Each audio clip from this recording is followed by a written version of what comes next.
అసలేంటి డయాబెటిస్ అంటేనే మేము తగ్గిస్తాము. అంటే ప్రాబ్లమ్ ఇంత పెద్దగా అయిపోయింది గదా! అని చెప్పేసి దాన్ని సాల్వ్ చేసే వాళ్ళు గూడా వచ్చేస్తున్నారు. ఏదో కూరగాయల బేరాల్లాగా మేము తగ్గిస్తాము. మా మెడిసిన్ మంచిది. మా ఫుడ్ మంచిదని. అసలు ఎలా నమ్మాలి? దేని బేసిస్ మీద నమ్మాలి? ఇవన్నిటి మీద ఒక అవగాహన వస్తదమ్మా. ఎందుకంటే కుప్పలు కుప్పలు వస్తున్నాయి. హ్మ్. నిజమే అది. ఎందుకంటే దాంట్లో వాళ్ళకి తెలిసిపోతది. కొద్ది కొద్ది టైం పట్టిద్ది అంతే. ఒక స్టాండర్డ్ ఎవరి దగ్గర ఉంది? ఎలా చేస్తున్నారనేది. ఆ నిజాయితీ కావాలిప్పుడు. నిజంగా చెప్తే ప్రపంచంలో కొరత ఏందంటే వేరే ఏం గాదు. నిజాయితీ లేకనే. హ్మ్. మీరు అడిగింది గూడా అదే. అందువల్లనే వస్తాయి. కుప్పలు కుప్పలే. అంతమంది తగ్గీయటం, అంతమంది ఆ నెట్‌వర్క్ ఏం లేనోళ్ళే ఇవన్నీ పెట్టేది గూడా. వాళ్ళ అవసరాలు ఏదో ప్రాబ్లమ్స్ వలన పెడతారు. కానీ ఇక్కడేందంటే మనది నేచర్ మంత్ర గాని ఇట్లాంటి కొన్ని ఉన్నాయి. కొన్ని సంస్థలు, కొన్ని హెల్త్‌కి సంబంధించినవి ఉన్నాయి. వాళ్ళేందంటే ఒక స్టాండర్డ్‌లో ఉంటారు. ఏందంటే ఇప్పుడు మేమున్నామమ్మా. మేము ఏం ఏం చేస్తాం? మేము షుగర్ తగ్గియాలి. హ్మ్. తగ్గియాలంటే మాకేముంది? మేమే ఫుడ్ ఇస్తాం.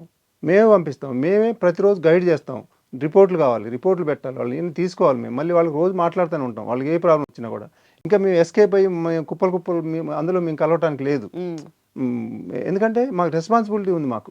మేము ఖచ్చితంగా దాన్ని తగ్గించి తీరాలి. ఓకే. తగ్గకపోతే ఎందుకు తగ్గలేదని అది చెప్పాలి. ఏదైనా కూడా మేము అంత అంత నిజాయితీగా వెళ్ళకపోతే అది వెళ్తేనే మనం ఫ్యూచర్‌లో నిలబడతాం. అది లేనప్పుడు ఎవరైనా పడిపోతారు అంతే.